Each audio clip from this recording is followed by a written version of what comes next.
Welcome to episode 140 of the Nerd Cave podcast. I am one of your hosts, Derek, joined along with, as always, Zach Dykes. 140. 140 episodes, man. That is crazy to think about. 140. We've sat down 140 times and done something.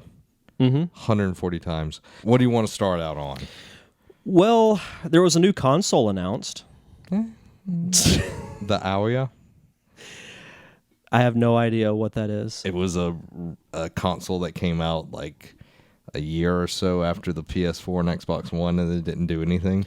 I think I know what you're talking about now This that you little mention cube it. thing. Yes. Yeah. I remember what you're talking about. Well, Nintendo let the cat out of the bag that... Like Mario in a cat suit out of the bag. Nintendo announced that they will be going ahead with their new console, still codenamed NX. X gonna give it to you.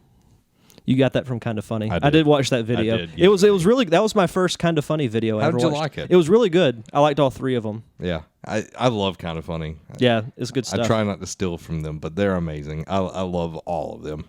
Shout out to Kind of Funny. Yeah.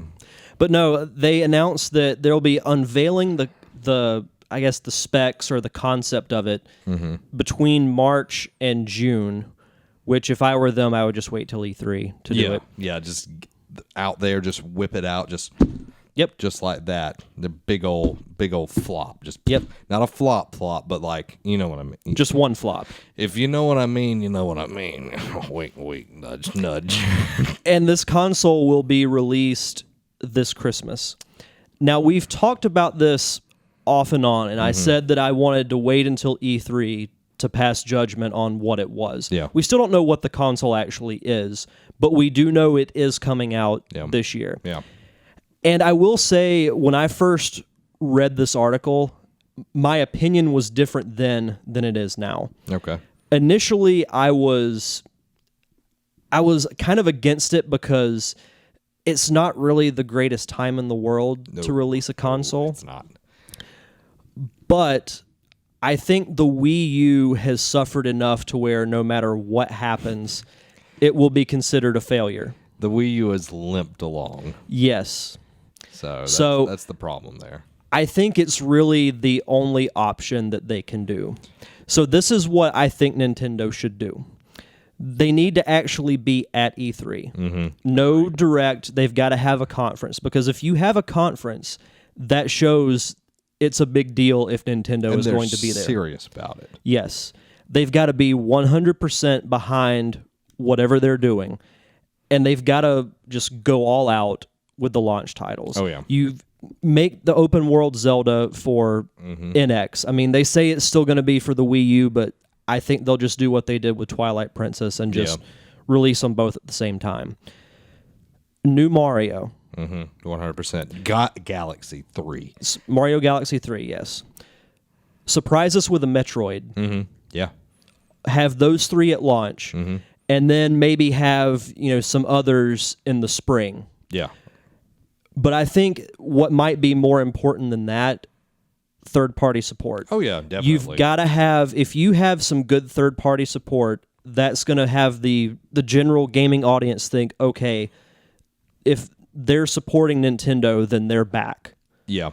That's what they have to do. And as someone who is a longtime Nintendo fan, pretty much lifelong, I feel 100% confident in saying this. This is Nintendo's last chance at making a console. And I think we will know pretty quickly if it's going to work or if it's not. If it doesn't, then I think they're just going to be making games for PlayStation and Xbox. Nintendo will not die. They're too big to not die. They'll just be like Sega when they used to have their own consoles, and then they eventually went to just making games. Yeah. I agree 100% with you. If they don't get third parties back in bed with them, if they don't show, hey, this is a powerful system that you can actually run your games on, we're going to support you, there's going to be people here to play for you, because you can already see with the Wii U right now that it has no third-party support. Exactly. No third-party support, and the console is selling bad. So a console can't just live on Nintendo games. 10 million people bought it. Okay, that's not enough. No. Look at PlayStation. They have like 39.5 billion. No, 34 million. Sorry. I wish it was billion. That would be awesome. 39.5 million units sold. So they've got to get in that realm and having the third parties, because look at PlayStation. They haven't had a first party game come out at all in 2015. It was second party and third party deals that drove that. So they have to get in bed with somebody that's going to say, okay, the console that has our biggest support is going to be the Wii U. People that love, Nintendo games are going to buy it, and then they'll start buying third-party games. Okay, I can play Assassin's Creed on the NX or whatever, and it's just got to be that kind of support. Even have Call of Duty on there. A lot of the hardcore fans aren't going to go from PlayStation 4 or Xbox, but there are Call of Duty fans that are on Nintendo consoles, so that would be a way to get people playing them and seeing the units sold and everything, and just don't like what they did with Arkham City, where they just ported it over. Yeah. That was a horrible idea. The problem that with them releasing so early, they're in Dreamcast territory. Yep. When it comes down to it, is they're treading lightly here. They have to come out swinging. They have to have the big games to really sell people that have an Xbox One or a PlayStation 4. It's got to be something where, okay, Nintendo is back. Here is what you're going to be spending your money on, and have a system that's going to be able to last throughout the rest of this generation, because this is the second console that they will be releasing in the same window as PlayStation 4 and Xbox One. And I have to give it to Colin Moriarty. I don't think that this generation is going to last as long as the previous ones, because you see them pushing these graphics as far and what the consoles can do. So 2020 is probably going to be when they start releasing the new set. So does Nintendo release another one that short of time? It's all of these things they've got to consider. And do they make another handheld? Or is the handheld blended in with the console? Yeah. So it's going to be really interesting if, like you said, if Nintendo comes to E3 and does a presentation and they say, hey guys, we've got Mario, we've got Metroid, we've got Zelda, that is your launch title, here's the date, here's your price point in December, they will make a huge splash, because they are showing that they actually believe in their product, which, you can see it with Wii U. They're kind of backing off more and more.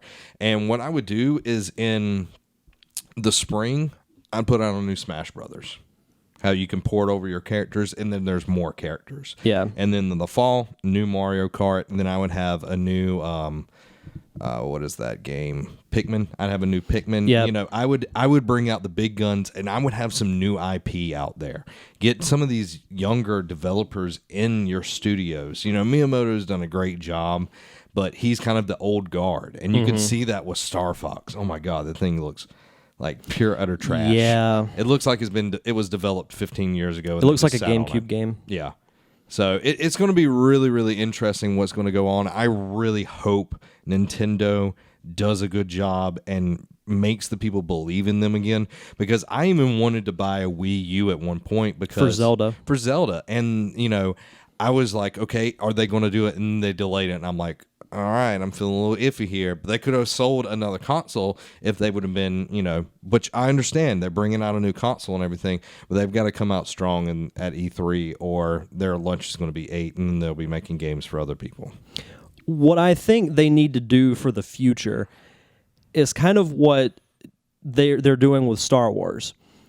George Lucas, I looked at as the Miyamoto of the Star Wars universe. He, has done so many great things, but the people who are making Star Wars now, like J.J. Abrams, are people who grew up watching Star Wars, loving Star Wars, and now are making movies like the old ones that people enjoy.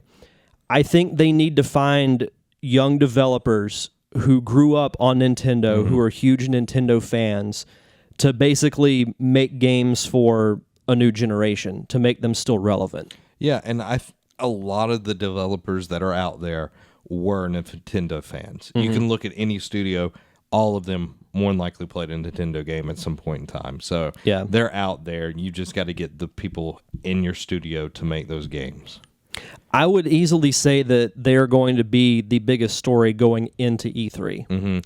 And if they do it right, they can be the biggest story coming out of it Yes. as well. So, and the anticipation is high for this year for Nintendo and for the gaming industry, because if Nintendo pushes the envelope and makes something interesting, then PlayStation and Microsoft are going to have to live up to that, have to compete with that. The whole industry will be better if Nintendo is more relevant. Yeah, and I know all of us play off of each other, bash Xbox sometimes and all of that and say PlayStation is this amazing thing, but when everything is healthy, rising tides, floats all ships, or whatever that saying is. Yeah, something like that. Something like that. A rising tide sinks ships. Yeah.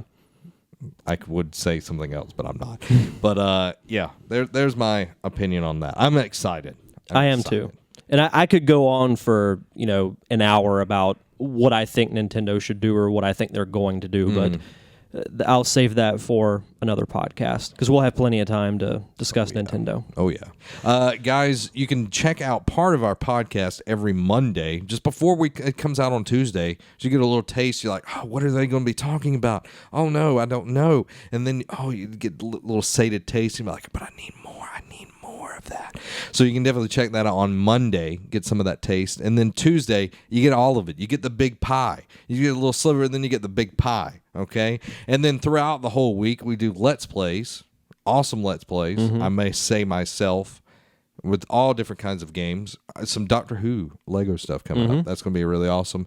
And me kicking Nick's butt in Amplitude over and over. Just every time I pick up a controller. Repeatedly. Yeah, just kicking your butt, Nick.